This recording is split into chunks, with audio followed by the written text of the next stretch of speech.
Voltamos com a notícia de frente, agora às 7 horas 3 minutos.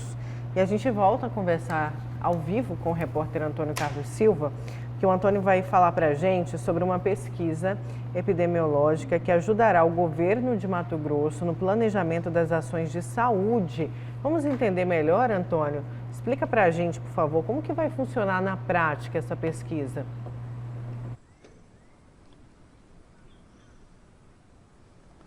Pois é, Nayara, além dos dados que a gente divulgou agora há pouco aqui na notícia de frente, o governo quer ir além, porque aqueles dados são das pessoas que procuraram as unidades de saúde, sejam públicas, sejam particulares, em Mato Grosso, e se trataram, estavam infectadas e aí fizeram um teste. Agora, o governo suspeita de que tem mais gente infectada pelo novo coronavírus, e aí é como se fosse uma busca ativa. O que o governo está fazendo? Está usando a metodologia igual do censo do IBGE.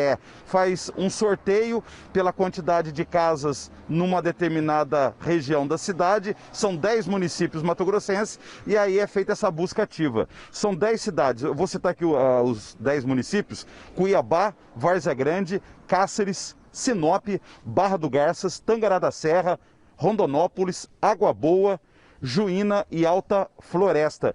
De 250 a 700 pessoas que vivem nessas 10 cidades serão pesquisadas por esse levantamento que é feito pela Secretaria Estadual de Saúde, a Universidade Estadual de Mato Grosso, a UNEMAT, e a Universidade Federal de Mato Grosso, a UFMT, além da participação aí das secretarias municipais de saúde desses 10 municípios.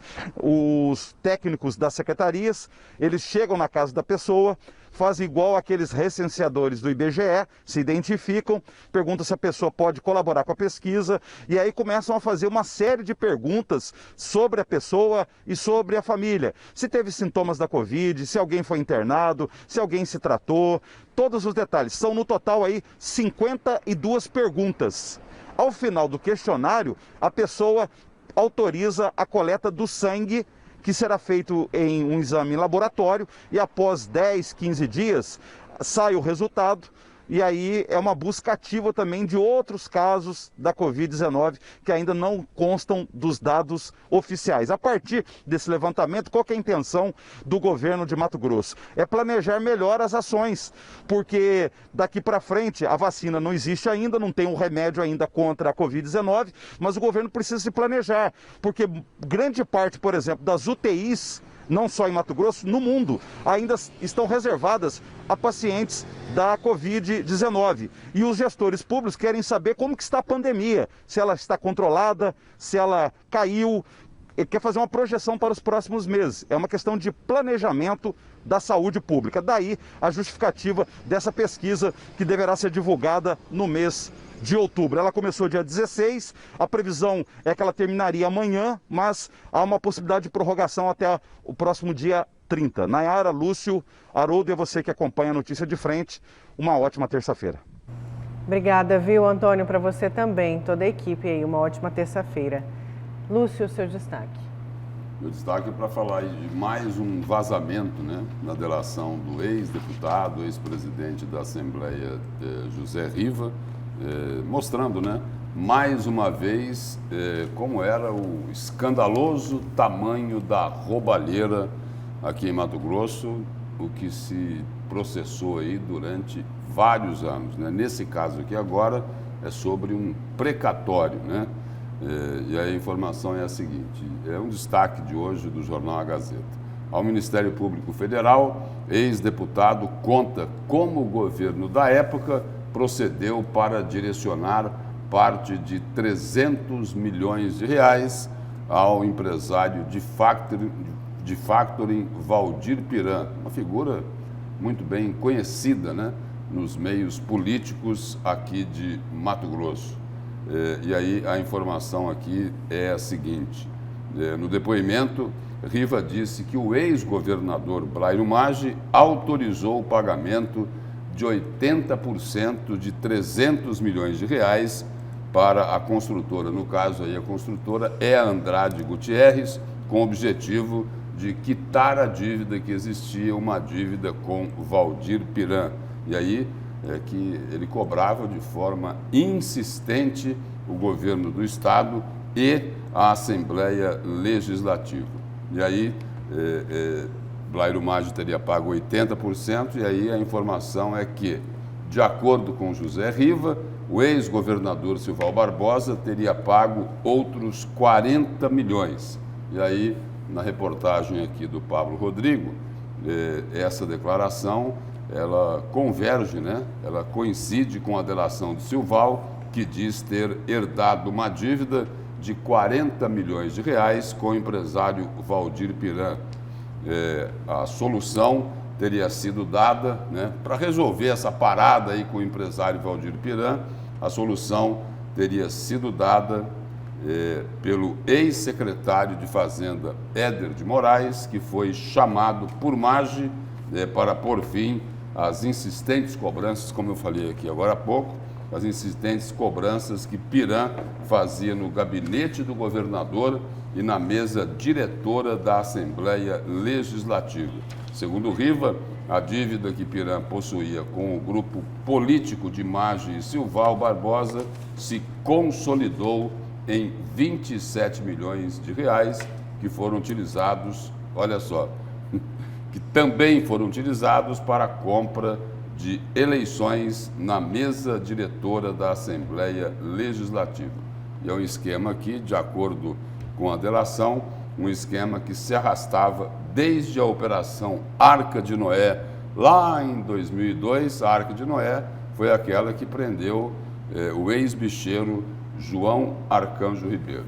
E aí os advogados de José Riva, eles dizem o seguinte, né? Eles dizem que eles reafirmam o compromisso do colaborador em cumprir à risca os termos do acordo de colaboração premiada fechado com o Ministério Público Estadual e já homologado no âmbito do Tribunal de Justiça. Eles completam dizendo que todas as práticas reveladas estão sendo devidamente comprovadas com a documentação apresentada nos autos. O ex-deputado informa a defesa dele, vai iniciar o cumprimento da pena no dia 5 de outubro e continuará à disposição da Justiça para quaisquer esclarecimentos. E aí tem também aqui a defesa do ex-secretário Éder de Moraes, né? A defesa dele é a seguinte: Éder Moraes afirmou que o processo de pagamento dos precatórios foi amparado em lei, que o pagamento Andrade Gutierrez se deu em ambiente republicano e sem qualquer procedimento ilícito. E aí tem mais um ponto aqui na nota que o ex-secretário de Fazenda Éder de Moraes enviou à imprensa, que eu acho importante destacar, né? É o seguinte: quanto à negociação privada de compra e venda de ativos, não me cabe opinar, né? Esse é um dos pontos aqui da nota. Todos e quaisquer pagamentos feitos pelo Estado foram diretos única e exclusivamente na conta do titular do crédito e jamais em contas de terceiros. E ele encerra com a seguinte frase, né? O ex-secretário de Fazenda Éder de Moraes encerra a nota dele com essa frase, abre aspas: sigo com a consciência tranquila e não preciso mentir para me livrar de ações de qualquer natureza, pois quem tem consigo a verdade não se curva à mentira ou ao desespero dos ladrões. Fecha aspas, é a declaração de Éder de Moraes, ex-secretário de Fazenda, condenado a mais de 170 anos de prisão, que, segundo ele declarou aí, pelo menos nos bastidores, né, que essas condenações seriam para forçá-lo a fazer uma delação premiada. Agora, o que o Ministério Público Federal, né, o que a Justiça Federal revelou aí nessa Operação Ararat é algo assim simplesmente escandaloso. Né? É escandaloso. A roubalheira era gigante. Mas olha, a roubalheira era gigantesca, gigantesca. Né? Imagina a seguinte cena: um empresário no gabinete do governador ou no gabinete do presidente da Assembleia falando: e aí, quando é que vocês vão pagar o que me devem? Né? Teve até uma história aí Sim. de que um dia teve uma confusão de um empresário que foi cobrar a conta dele lá no Palácio Paiaguás. Parece que teve até cadeira voando. Já pensou? Não, imagina uma cena dessa, né? E cobrando dinheiro, e cobrando conta que os agentes públicos fizeram de forma não republicana, ou seja, enfiando a mão nos cofres públicos. Lúcio, Essa aqui é a verdade. Lúcio, Pelo menos reforçando o seguinte, a sua é verdade. a verdade das delações, né? É. A verdade da delação lá de José Riva, a verdade da delação de Silval Barbosa. Bom, os advogados de José Riva, eles disseram aqui o seguinte, foram muito claros, né? De que as práticas reveladas estão sendo devidamente comprovadas com a documentação apresentada nos autos. E só para concluir, Haroldo, só para concluir, qual o interesse dos vazamentos? É dos delatados, será? Daqueles que foram delatados pelo ex-presidente da Assembleia, tentando anular a delação premiada dele? Será que é esse o interesse? Porque é o seguinte, porque os delatados não têm como se defender das acusações ou das revelações que estão sendo feitas nessas delações? É, uma delação monstruosa, sem dúvida alguma, muito dinheiro público foi desviado e eu já tenho a plena convicção disso, nós não vivemos num país sério. Vou te explicar por quê. Em qualquer outra parte do mundo, todos esses que foram citados pelo Ministério Público Federal estariam presos. Por conta de recursos, em cima de recursos, primeira instância, segunda instância, terceira instância, quarta instância, países muito mais evoluídos que nós não precisam de segunda instância, mais do que de segunda instância. Entendeu? Aqui não. Aqui o sujeito tem recursos em cima de recursos e ele simplesmente fica fora da cadeia. Se nós vivêssemos num país sério, todos esses citados, porque estruturalmente, a forma que o Ministério Público Federal constrói a sua tese para poder mostrar que determinadas pessoas realmente cometeram atos ilícitos é muito claro. E eles ficam tentando desconstruir essa tese, tá? Criando estratagemas, criando premissas falsas, criando paralogismos para poder desmoralizar, sobretudo, o Ministério Público Federal. E aí é o seguinte, vem aqui... Você está entendendo? E aí vem a público, né? Eles vêm a público, fazem cara de paisagem, como se o assunto não fosse com eles, não é isso? Eu já peguei, tive Aí é o cuidado. seguinte, aí tem gente que fala, olha, não sei se é crime ambiental, acho que não é, né?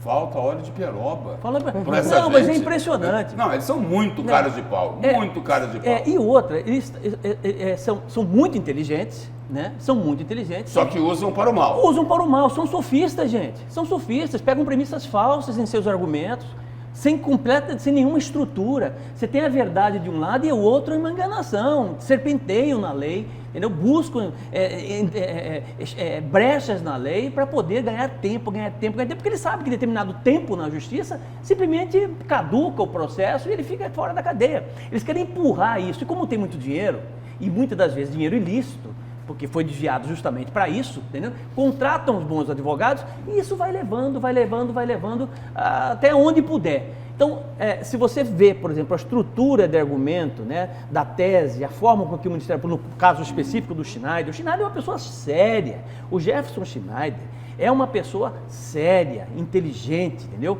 Sabe? Né? E eu tenho uma admiração por ele exatamente por isso, né? Ele realmente busca ser o mais justo possível. Você vê a construção da tese dele, a forma com que ele se argumenta, a forma com que ele constrói, entendeu? E que ele sentencia, né?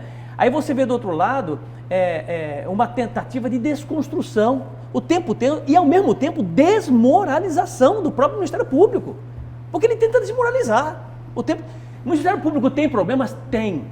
Está entendendo? Tem. Por exemplo, a questão das cartas de crédito, por exemplo, aquele processo que está arquivado na Assembleia Legislativa. Isso é um problema, está entendendo? Mas eu não posso desmoralizar uma instituição importantíssima da sociedade, que é o Ministério Público, os promotores, os procuradores, isso é fato. Está entendendo? Mas você vê que essas pessoas que são apontadas em delações, o tempo todo tentando desmoralizar e desconstruir. O tempo todo, está entendendo? Para ganhar tempo. Só isso que tentam eles querem. descredenciar quem acusa. Exatamente. Ao invés de fazer a defesa daquilo que que estão sendo acusados. acusados. Não é isso? Exatamente. Esse é o raciocínio. simples, né? E aí continuam aí. A própria justiça... Continuam ocupando cargos, não continuam? Exatamente. Não continuam? Lúcio. Continuam? Isso. Outros não, porque não conseguiram se reeleger. Mas O tem sistema- muitos que continuam ocupando cargos, como eu disse aqui, fazendo cara de paisagem, como se o assunto não fosse com eles, tremendos cara de pau, sem um pingo de vergonha na cara. Não. Olha, E tá eu tudo vou certo. falar aqui uma coisa aqui. Eu vou falar uma coisa aqui de forma ilustrada, né? Que me perdoem até os ambientalistas. Mas vale a pena falar. Para o seguinte, só para dar um exemplo da coragem dessa turma, da coragem desses bandidos. Eu ouvi outro dia o seguinte, olha, tem gente que é tão cara de pau, mas tão ousado, que tem coragem de mamar em onça parida com fome. Tamanha a cara de pau dessa turma. É impressionante. É triste e o nosso telespectador está se manifestando aqui, claro, e é revoltante, né? A revolta claro. está estampada na cara de todo mundo, porque é um tapa para a sociedade. E sabe quem que é conivente Ter com tudo pessoas isso? como essas Sabe quem que é soltas. conivente com tudo isso? O próprio Supremo Tribunal Federal. O Supremo Tribunal Federal é conivente com tudo isso, cara. Nós temos ministros ali dentro que simplesmente estão ali para soltar bandido. Tá entendendo? Ah, não, isso aí não pode. Ah, isso aqui também não pode. Pô, pelo amor de Deus. Quer dizer, o próprio sistema prejudica a justiça se prejudicando. Como eu estava falando aqui, vamos Você tá colocar entendendo? o Geninho no ar, a mensagem dele. Bom dia. Gostaria de entender, Riva e Silval e muitos outros bandidos do colarinho branco roubaram durante anos e ganharam o prêmio, delação premiada, para não serem presos ou diminuir suas penas. É mesmo para rir. O instrumento da delação premiada ela é muito importante, mas nós não podemos esquecer que quem faz delação Mas premiada... tem que funcionar, né, Haroldo? Tem que funcionar, Até gente. porque a delação do Silval tem 3 anos. E aí, tem alguém preso? Não tem ninguém Nem preso. ele tá preso. Não tem ninguém. Daquela turma toda lá, não tem ninguém preso. Porque teve vídeo, porque teve provas contundentes e a sociedade inteira E é assistiu. escândalo em cima disso. Gente, nós temos escândalo no Tribunal de Contas do Estado, 53 milhões de reais. Nós temos escândalo de governo, Silval Barbosa, que desviou para não sei quanto, mais de R$1 bilhão. Nós temos escândalo na Assembleia Legislativa em legislação passada, deputados que pegaram o mensalinho aí por conta para poder manter a suposta governabilidade na época da Copa do Mundo. Tá entendendo? Não tem ninguém preso. Não tem ninguém preso. E a gente chama E atenção o do tempo Ministério está passando. Público. E tem candidato ainda.